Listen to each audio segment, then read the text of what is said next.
But now it's time to talk about the big topic. I was trying to make sure I did not say anything inappropriate. I can say it. There's a big cabinet right there. Swinging.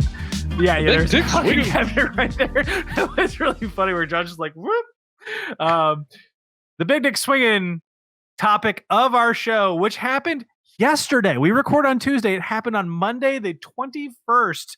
Microsoft has announced they are buying ZeniMax Studios and therefore also acquiring Bethesda and all of its various studios. That's 7 studios total, if I remember correctly. Is that a big deal, really? I mean, why is that a part of the newscast? We just find something else to talk about. $1 billion. $7.5 billion. That is $3.5 billion more than Disney spent on Star Wars. Let those numbers sink in for a second, because that is, oh boy. Well, and they squandered the hell out of that. So I can't read the Bloomberg article. I'm apparently. Oh my God. I really like to support Jason Schreier, but if we can't read it, it doesn't help at all.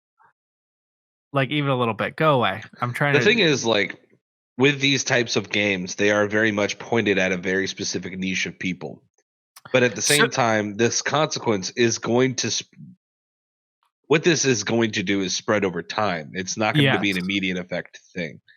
And I'm more curious to how, if Xbox was clever and they were ruthless, they could bring more people over to the dark side, or whatever side you want it to be. But with Elder Scrolls Online or Elder Scrolls 6 coming out, in probably 2023 at the earliest? Yeah, probably. People are clamoring for wanting, some specific Fallout games to come out because, they've got history but it just, there's not enough to me, because I'm not involved with those developers enough to feel what other people are feeling. So we're gonna dive into some of this, right? So first of all, they've acquired 6 studios in this. They acquired Bethesda Game Studios, ZeniMax Online Studios, id Software, Arcane Studios, Machine Games, Tango Gameworks. This is 8 studios, not 6. Alpha Dog Games and Roadhouse Studios. Roadhouse is a new studio, literally formed in 2019.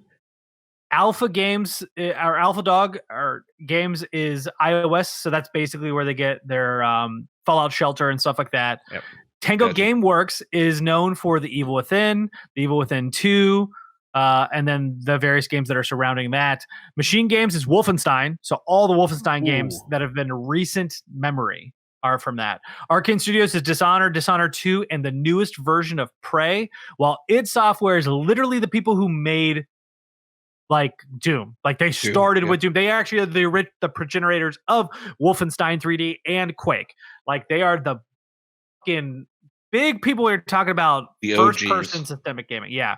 And then, of course, Bethesda has Elder Scrolls and Fallout, and ZeniMax is in charge of Elder Scrolls Online. So there's some interesting things that are coming out of this that I still want to dive into before we go to reactions. One of which is Elder Scrolls Online will continue to function on PS4, which is not surprising. When Microsoft bought Mojang, they continued to support Minecraft. As a matter of fact, this week they rolled out PlayStation VR support for Minecraft on PS4. So really, I'm curious how Minecraft would look on VR. Me too. Probably. Xbox will also honor the previously timed exclusive deals that are on paper for Deathloop and Tokyo Ghostwire, both of which are timed exclusives for PS5, which is one of those things they release as a press release because it makes them look good, but realistically, they can't break those contracts. Let's be honest. I was going to say, even if there was an exit clause that they wanted to break it, why? Most of the time when you have somebody who buys out a company like this, those contracts do not have to be upheld. That is fair. Well, it depends. I mean, generally, if you're buying a company, let's say if you're who's the actual publisher on ZeniMax. ZeniMax. So ZeniMax is the parent company of the entire thing, which is what they're buying. So, but ZeniMax isn't the publisher. What I'm saying is on Deathloop. Yeah, they publish their own games. They self-publish. Okay. Well, so Yeah. regardless, like the idea is if you're buying ZeniMax, part of the purchase of ZeniMax is you're purchasing those contracts. Like they're supposed to be transferable, is the point.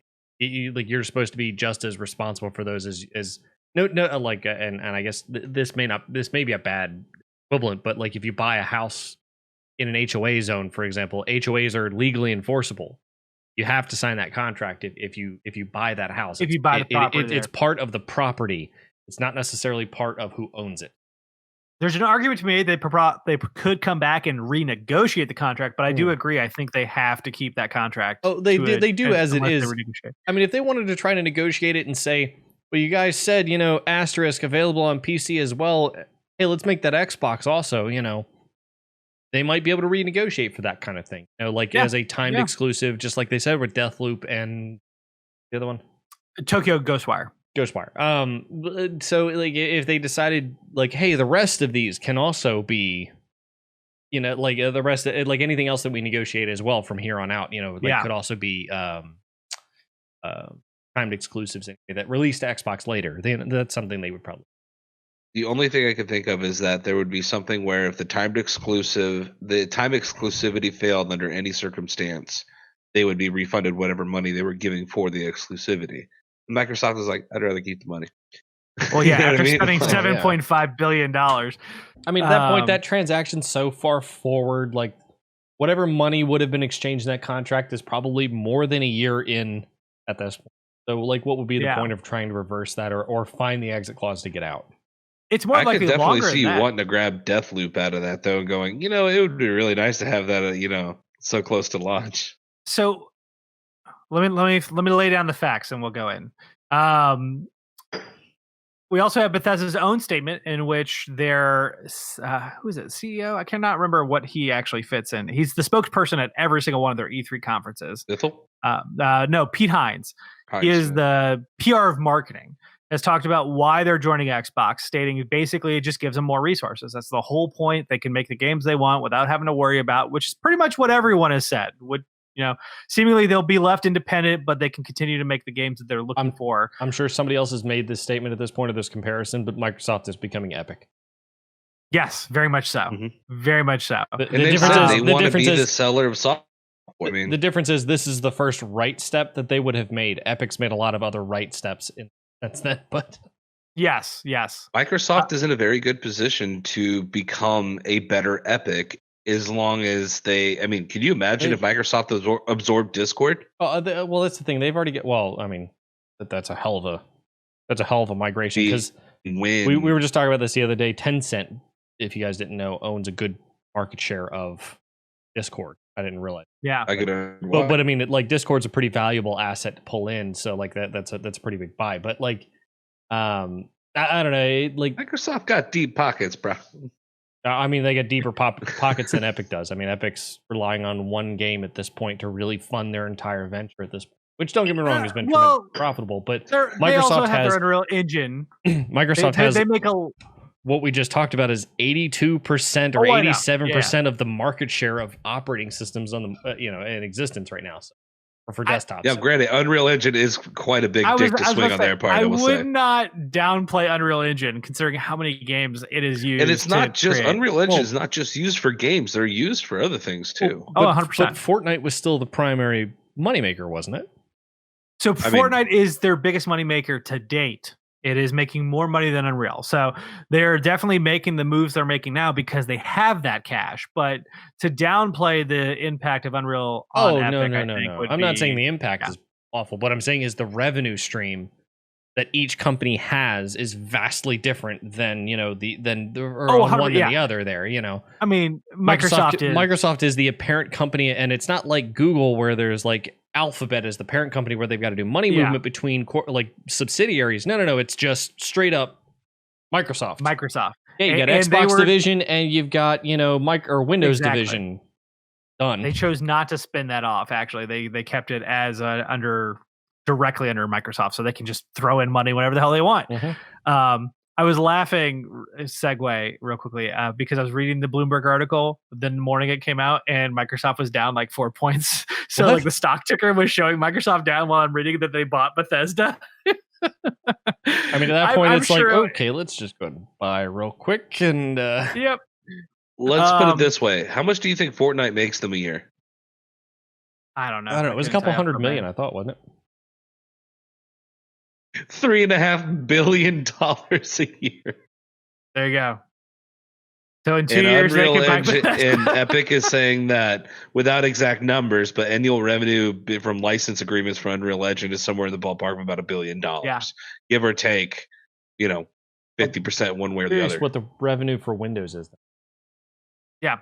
You look that up. I'm going to talk about how Todd Howard says that now that they're moving under Microsoft, they're actually getting ready to basically redo their engine across the board.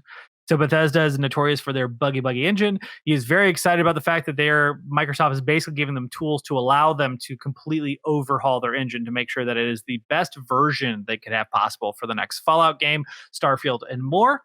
Speaking of Starfield apparently was in talks with Sony to be a PS5 timed exclusive as well. However, those talks did not complete before this acquisition, so that will not be the case. And I think that is the end of it. Fans are also clamoring for the fact that because they own Obsidian and now Bethesda, a Fallout New Vegas 2 or a sequel to Fallout New Vegas in some form can finally happen. So they want it to happen now. But looking at the list of first-party studios Microsoft has, including this acquisition, is what makes it super interesting. They now have 23 first-party studios. 343, which makes Halo. They have Compulsion Games, which has done Contrast and We Happy Few, very much known for We Happy Few. But John, you and I played Contrast when PS4 launched. Yeah, that game with I didn't play very long, but yeah. Double Fine Productions, which is Psychonauts and a lot of the older style games. They have In Exile, which is The Bard's Tale, and Wasteland 3, which is just came out. Mojang, of course, for Minecraft. Yep. Ninja Theory for Bleeding Edge and Hellblade. And then Senua's Saga, Hellblade 2. We've got Obsidian Entertainment, which is Pillars of Eternity, The Outer Worlds, and Grounded. And they have their new game they just announced. Enslaved. Avowed. Yeah, now they own it. Playground Games, which is, of course, the Forza series, and they're working on the newest Fable. Rare, which has Battletoads, Sea of Thieves, and their Everwild, which is coming out soon. The Coalition, which worked on the Gears franchise. The Initiative, which was created in 2018. We have no idea what they're making. Turn 10 Studios, which is all about Forza as well. The Undead Lab studio, which has State of Decay. World's Edge, which is working on Age of Empire. Xbox Studio Publishing, and then, of course, the 8 Bethesda studios. So Microsoft literally owns the entirety of your major studios when you're talking about Western RPGs. It doesn't matter what style of Western RPG you're talking about, from Age of Empire to Fallout to Skyrim, or to my God, what's it? Elder Scrolls. Thank you. I did that myself. Yeah. I wanted to say Oblivion, but yeah. And then Obsidian, who makes these other more niche D&D style games of like Pillars of Eternity. It is astounding to think about the fact, and honestly, it makes sense. I'm not much of a nationalist. I think it's pretty obvious on this show. I do feel pride in where I live and what we are, but I'm not someone who's like, American companies should only shop American. But Microsoft has done they've literally done what Sony was doing for years and what other publishers like Square Enix have done, which is, hey, we're going to develop and we're going to envelop these smaller companies in our region to make ourselves a prominent party hold, so that when you think about JRPGs, you think Square Enix. There are other companies like Atlas under Sega, but when you primarily think JRPG, it comes to Final Fantasy, it comes to the Tactics Ogre series, it comes to Dragon Quest. All of that's under Square Enix. That's JRPG Central. Level 5 is like a blip on the map below them because they haven't done really good games for a while. Yes. So I finally got the number. Oh, yes. For 2019. Windows alone, this includes Surface. Actually, personal computing is the accounting acronym section, but it was $11.1 billion. What did you say? What did you say? Unreal was 1. Unreal was 1 billion. What was Fortnite? 3. 3. And that $11.1 billion is only a third of Microsoft's total revenue. God. 33.06. So I have the numbers for their 33.06 billion was the revenue for the. Oh, I'm sorry. 33.06 billion in revenue in the start of its first 2020 fiscal quarter. I'm sorry, that was one quarter's revenue was $33.06 billion. Check out the chat. I put in Microsoft. what 18, 19, and 17 was for their revenue. Yeah. Did you read They're out loud? by anywhere between 13 to 14% every year to year. Yeah. Yeah, the entirety of 2019. Yeah. Their fiscal year, which is the calendar year, was $134.249 billion. I mean, I'm just saying, Microsoft has a big dick to swing with. They're going to swing with it if they can. And Epic, while having good intentions, will bring the genuine hearted from the gaming community. Microsoft has obviously an ulterior motive of trying to push their own console and their operating system at the same time, as well as a gaming platform in the middle of Game Pass to support all of this, basically. I mean, literally, them buying all these companies for $7.5 billion was a piss in the bucket. In the past 3 years alone, they almost made $400. So it's a piss in the bucket that will make them even more money. So how long do you think it is before they buy up a VR company? I think the problem right now is I think that's the next play for them. The only one they would want to buy is Oculus, maybe. Oculus is Facebook, isn't it? So yeah, Oculus is Facebook. I mean, maybe has Steam's. Their own. I don't think there's another independent VR hardware maker out there. Drone. So VR. I mean, why? Yeah, I mean, Steam. What couldn't they technically buy like Steam's tech? And because I mean, they're PC based anyway. Why wouldn't they want to get in on that, or at least push it? Steam has always kind of been their own thing. Lord Gaben has always been kind of his own, like he's always kind of run his business in the sense of maintaining it its own independence to some extent. Now with that comes obviously some closed door attitude about things and also terrible customer service. Just because he refuses to say anything, and if you have a problem with it, suck it up, deal with it. No, unless they have unless they have a massive technical glitch, then of course, then they're legally liable. But other than that, they don't want to touch their money. They don't want to share anything. They don't want to do any of that. But if they could do a partnership, I mean, that would only benefit him. Yes and no, because the problem is then it's a profit share with Microsoft too, and that may not be something they do with. And to be honest, Steam's history has always been our money is our money. Off if you don't like it. They literally have their client that is run prominently on Windows machines, and they are not working with them on pretty much anything. I don't see why they would. For them, as far as games are concerned, they build their system to run. They run Steam. They build Steam to run correctly on Windows. Their games, for example, the only reason the games run as well as they do, like CS:GO, for example, or any Valve-based game, for example, is it's optimized by the graphics card companies that build for them. And I've talked about this before, of course, AMD and NVIDIA do their own optimization for the games that are out there for their own hardware, but they don't really rely on Microsoft to do anything like that. They don't partnership with them to do anything or make it run better. They may have a direct line for support if they need it, but that may be the extent. They've never they've never openly done anything to try to partner with hardly anybody of them. Yeah, I mean they do small collaborations when it comes to their franchises, but when it comes to actual partnership on that level, I think they just don't. Gabe Newell specifically, I think, has the ideology of like, I control this space, we control this space as a company, and that's the space we'll stay in because I don't want to lose that control. Yep.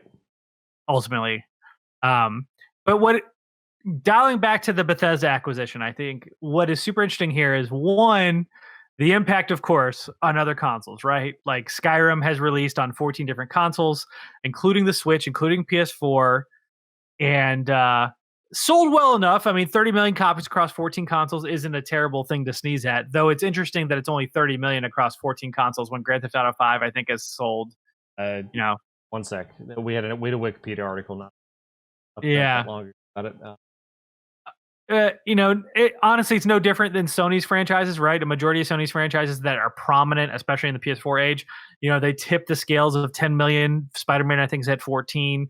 But for the most part, so Microsoft, or apparently Minecraft sits at the top at 200 million. Grand Theft Auto sits at 135 million. So but that's over what, 3 generations of freaking consoles? 2.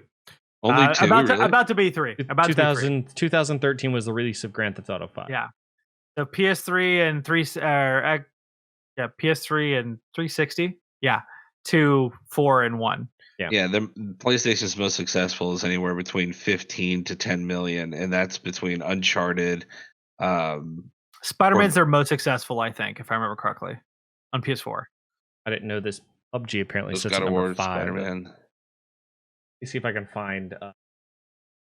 We can look at it. Let me see if I can find. Oh, there it is. Skyrim. Skyrim's at 30 million. 30 million. Yeah. Horizon Zero Dawn sits at number 19. Actually, sits just behind Call of Duty Modern Warfare. There you go. And that's a generational game too. That's a year-to-year game. Uncharted 4 is at 16. Marvel Spider-Man is at 13. I thought Uncharted beat it. God of War is at 12. Horizon's at 10. Last of Us Remastered's at 10. Infamous is at 6. Final Fantasy Remake's at 5. Final Fantasy Remake sold 5 million since April of this year. That's pretty impressive. That is pretty impressive. Because we still have a Christmas coming up, which I know a lot of people would probably end up. Now I will say, I mean, as of March 20th, Animal Crossing sold 22.4 million copies. Yes. And that was June 30th. Nintendo's attachment rate is super high, but Animal Crossing New Horizons is an abomination compared to a majority of Nintendo's properties because it is selling like crazy because of the pandemic. But made them over $1 billion. Like, that blows my mind. So Jesus. The big thing here is that the question is what's going to happen to these properties, right? Fallout has been played by numerous people. We have 120 something PS4 owners that have played a version of Fallout, or at least a portion of it. Not all of them, but whoever the sales are. Skyrim, again, you're talking 30 million. ESO Online is staying on PS4, but there's no confirmation on PS5. I think there's a lot of turmoil into what this means for Sony console owners specifically. I'm curious to see what the Elder Scrolls fans specifically say about this. Yeah. I mean, the Fallout fans are Fallout fans, and realistically, they still enjoy their old games, and as long as any game that Microsoft's Bethesda comes out with, that's even remotely close to that, I think that their Fallout fans are going to enjoy that regardless. Elder Scrolls fans, with the modding community being what it is and everything else, I feel like are a little bit more particular, but I feel like both those games fall in the same vein. So I'm curious to see what maybe both communities say about this purchase. I feel like the initial knee-jerk reaction is going to be, oh, this is awful, and realistically, it's going to be just as bad as I was with Rocket League and Fortnite. Anyway, being a good Rocket League fan of, oh, well, this is going to be awful for the community and all that. I still don't agree with the free to play and the new thing that you'll find down in the house selection about the Fortnite integration with Rocket League, but. Come on, you get the llama cart. I don't want to hear about it. So if while I understand that kind of thing, it wasn't necessarily terrible for it either. Rocket League as an example, Rocket League was a pretty dying community to some extent too over time, just because the pro scene wasn't that big. Epic saw an opportunity to buy a pretty decently large company to bring them in. So. Bethesda is huge for what they are. Yeah. Bethesda is one of the most well-known game brands in video games. Period. You know who what the Fallout series is, and you know what the Elder Scrolls series is. No matter who you are, if in gaming, I'm curious to see what those communities think. I think this is the big thing. I think this is the big push for this sale was. Hey, we now have a prestige few games, right? Because we're talking about Doom, we're talking about Fallout, we're talking about Elder Scrolls, Wolfenstein. Like these are franchises that are well revered. There's the brand new Netflix documentary on video games that goes all the way up literally to the launch of Doom. It ends, its finale is about how incredible Doom is and how it changes gaming. Like, I think the whole point of this was to build a level of prestige that Microsoft just doesn't have, despite the fact that Halo is very good, Forza is very good. Like, all these games are franchises are earth shattering in their own way. Sony's done so much better though in the last, Agree. you know, like 2 generations of consoles, basically.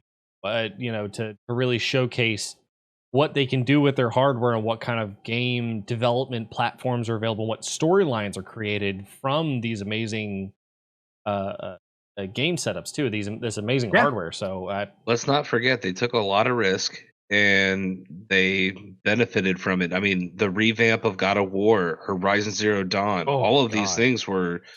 I mean, like all these brand new IPs that are making them money and opening up new doors. But I think every single one of them is. Good. So I was just going to say, every single one of them, I would argue, is a risk, right? Like Sucker Punch is known for Infamous, and they went and made a realistic interpretation of Feudal Japan. You know, the Naughty Dog was really good at Jak and Daxter. They left that to go do Uncharted, and they left that to go do Last of Us. Like, it's not that these people aren't talented, but it is still risky to make them, and they're successful every time because Sony says, "You're artist, figure it out. We'll figure out the budget, and we'll go from there." And we've discussed multiple. I was gonna say wildly different art styles for Jak and Daxter versus Uncharted, 100%, or Last of Us, even. Yeah. I mean, it just shows their range. God, they're so good. They are so good. I think Microsoft is really putting themselves with the cheaper console. I think people will go towards it because of its capabilities, what it costs. It's all digital, which means anything that's bought on it is more maximum profit, just like what Sony is probably trying to do. Though, interesting enough, their digital consoles are harder to find than the disc consoles. I don't know. We'll find out more about that later. Yeah. But going towards this and possibly giving themselves like a 6-month exclusivity on certain things like a new Doom or whatever will give them the monetary boost in their house, and then it'll go on, and then they'll get more money from the PlayStation market. Though as large as it is, and though as great as it might be, they're still going to be making the software money, and that's where I think they know most of the good cash is. It depends, though, because it depends on what you're trying to do. Are you trying to sell They're consoles? not making money on the hardware. Are you trying to sell consoles, or are you trying to sell Game Pass? Because Game Pass is a part of a thing. I think that was their last-ditch effort. I don't think they wanted to. I think Game Pass was the last-ditch effort to stay relevant during that generation. They got their asses handed to them with a DRM. I disagree entirely. I still think Game Pass is the long play. Yeah, I think they said, "Fuck it, we don't care about consoles. We'll make another console to make people happy, and better yet, we'll make the most powerful console, quote unquote. So that way we can show our big dick energy." But I think ultimately Game Pass is their play. Like, I don't think they care. I think they're losing money out their ass on Game Pass. I think they're going to pull the Netflix route. Literally, we talked about how much they make, $400 billion in a year. Yeah, and they're also struggling too. 135, $400 billion in like 3 years or whatever. 4 years. Okay. But let's even it out. $100 billion a year. They could leverage themselves to go ahead and eat the cost of Game Pass every year for the next 10 years to put Sony out of business. Like, don't get me wrong. If they're talking about playing chess, yeah, absolutely. But if you're talking about making money on the product, I don't think they care. I don't think they care. I think they care entirely about getting people to their platform. I think Game Pass is probably the biggest moneymaker they could have, especially now that they own the company. Especially now that they own Bethesda, like they can add a ton of things to that. But okay, 300. What was it? $299 for the Series S. $5 more. Oh no, $300. Yeah, for the Series $300. $299 for the Series S, and what was it? $599 or $499 for the Series X. Yeah, $500 total. $499. So, do you really like? I guess consoles obviously aren't the long play for them. If the Series S, like, even though it is still a downgrade technically from the One X, technically, I don't think that consoles are the play for them if they're pricing them this low from a hardware perspective. They just want them in the door. I think that Game Pass is still the long play for them because it also gives them not just the game selection available on Xbox, but the portability from PC to Xbox. Like again, and mobile phone, because you can stream now. Exactly, and 87% of the market share on personal computing platforms being Windows based. That opens up the market share not just to the people who buy the console, but to people who already own Windows PCs to be able to play the games. Now not to be, I know that. No, I don't know that the save states travel between PC to Xbox. It depends. I haven't played what I developer brain here of. It will probably be the same that Steam has, where Steam Cloud is available to any developer that publishes on Steam, but that doesn't necessarily mean they have to use it. Now, if you use Steam Cloud, you can move between systems. Now, if you use Windows or if you use Microsoft's X Cloud system, whatever they would call their save state system for universal transfer, it would probably transfer between console and desktop. Because I know PlayStation 5 and PlayStation 4 save states not going to be a thing, right? Which I think is a huge ball. And the other thing too is only for Spider-Man they've confirmed. They haven't confirmed the rest. I'll say game companies could technically come up with their own system of cloud saves between them if they really wanted to. Correct. Like, if you wanted to really make a system to move your save state from PS4 to PS5. You can do that with a conversion practice. Again, developer side of things, you can do a conversion practice from one to the other and vice versa, back and forth, or a median file format, to handle that. And the idea is that one just opens the data it needs versus the other. It's really not that terrible, but like Steam Save State, of course, is just PC to PC. Not a huge deal, but Microsoft could easily make that available at least to developers to say, you can build your own file formats to do this here, available for each profile in a nice orderly format for free or part of your developer license to include. And it would make it super simple to be able to move between Xbox One, Xbox Series, I'm just going to call it Series, and PC if you really wanted to move back and forth. So I also want to point out a couple of other things too, right? Because we're comparing them a little bit to Game Pass to Netflix or trying to be something like that. Right. Looking at the cost of a film that Netflix puts out, it's on average between $40 and $80 million per film. Now, it just depends on the film. They can go as low as 20, but on average, 40 to 80 millions. To develop a game that's in the AAA range, which is what Microsoft is aiming for, we're looking at an average of about $150 million. Now, the range does go from 15 to 150, but again, it just depends on the type of game and what you're going for. How much work? Like if you're talking about developing Skyrim or I'm sorry, Elder Scrolls, period, any Elder Scrolls game or any Fallout game, period, you're probably talking closer to that 150 million mark. So correct. Netflix has a viewership of about 183 million global subscribers. Game Pass is now at about 15 million. We have discussed on this show multiple times about how the fact that despite the global subscription of Netflix, they are still hemorrhaging money quite a bit. And again, Microsoft being the parent company, they can do this. Revenue comes from other streams, though. The question is, how long are they going to want to do this? That is going to be a factor involved in it, because I do believe that, especially when we're talking about these other entities coming involved, because it's not one game, it's not just those games, but it's similar to Netflix where you have to make deals with other companies in order to get those games available on your platform to be used. And also, depending on how you do it, because of the way that they're doing cross-generational, if you're talking about being able to stream or to download a version of Fallout, Fallout 4 is owned by them now. So let's say FIFA, right? FIFA on your Xbox One is going to be one version. FIFA on your Xbox Series X is going to be another version. So they have to pay for both variations of it. It's a situation that movies don't really have an issue with, because when you get the rights to one version of Avengers, you have Avengers. It doesn't matter if it's HD or not, you just get the ability to upscale that. That's not how that works in video games. They're two separate platforms, two separate copyrights, so therefore you have to pay for both. It's funny, when you rent it, you are charged whether you want a standard HD or 4K version, but not when you buy it. But I just find all these complications to be super interesting, because I think that's going to extract, like it's going to Well- build on top of itself over time.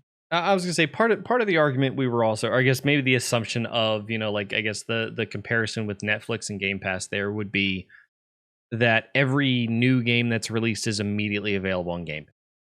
It is. So far, as according to Right, Microsoft, right. they will release every single first-party title on Game Pass. Right. day and date. But I guess the assumption might be offhand for them anyway, from a business perspective, that this will probably be a loss right off the rip. I mean, Yes. aside from the $7.5 billion shelled out, for the purchase in the first place, it will probably be a loss. But the point will be, over a long term, they've got a control over a very large, company, or a very large developer Yes. suite, to handle this.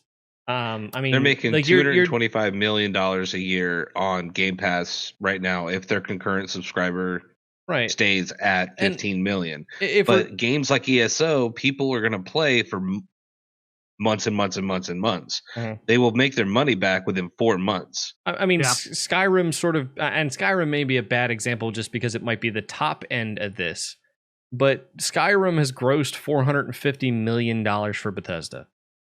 Yeah. I mean, that's a triple return, even if it is at the top end spectrum of the $150 million for development. So, Yeah. if they don't release any new games, for example, the new was it, because Skyrim was Elder Scrolls 5, 6 is coming out. They're working on it now. Yeah. 4 was Oblivion. Right. 4 was Oblivion. I don't know why I thought Oblivion was 7, but yeah, no. So Elder Scrolls 6, for example, would probably be a private release of pay for your copy. Yeah. Well, Easy peasy. no. They're going to do it on Game Pass according to their stipulations now, as far as we know. That may change. I wouldn't be surprised if it changed, but as far as we understand it, Microsoft has said day and date, all of their first-party titles are on Game Pass. And I don't know how they're going to make money on this. So, and I think they're that's hoping that people stay on, don't buy the game, because they're like, well, I could pay for the game, but I'm going to have access to it anyway. So what's the point of buying it? But I'm going to mainly play this game, but I'll have access to all these other ones. They also end up with people like me who purchased it. Like I bought it. I ended up buying Game Pass for PC. Now this is a beta, of course, but I ended up buying Game Pass for PC because I played Minecraft Dungeons as part of the Co-op Crew series. Yeah. Check it out. Releases every Monday. But I don't use it for anything else. Like I bought Microsoft Flight Simulator, whatever, the top tier deluxe edition, because I'm a super Microsoft Flight Simulator fan, but that's about it. Like I don't really feel the need to use Game Pass for anything else. I'm still paying the monthly subscription because we're still playing, but that's about it. Like I don't really use it for anything else. So of course, like I'm probably a part of their bigger market share because, or revenue stream from that, because I'm not playing any of the games. I'm just straight up paying the subscription fee. And the other thing too is there is a flip side of the coin. In the same way that Netflix has revolutionized how we watch movies and how it's become economical for people who don't have a lot of money to watch movies, Game Pass will help those who don't have a whole lot of cash to play games. Because again, 87% of people who own computers have a Windows PC of some sort, right? Like they're able to actually play that. And with the streaming coming with xCloud, paying $10 a month to be able to play a multitude of games on your smartphone, which a majority of people have, even if you're on the lower end of the economic spectrum. I mean, I do think there are some benefit in an accessibility spectrum, like game cost is going up. We talked about that last week, where PlayStation is going to release their titles at $70 for their first party.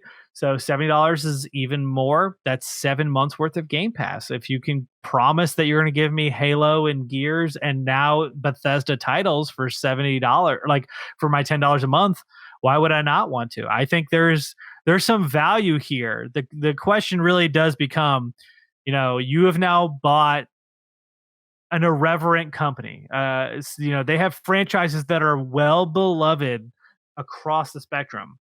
Are you going to hold back? Or are you going to keep it on your own? It makes business sense, financial sense. I would, if you're talking about running a company. Well, with PlayStation, we talked about, the average person buys in average 2 games a year. That would be $140 a year. Mm-hmm. At $15 times 12, you're getting more than that. You're getting about 2.5 games worth of them out a year. So it's $15 on PC, but it depends on the deal too, which is what they run a lot.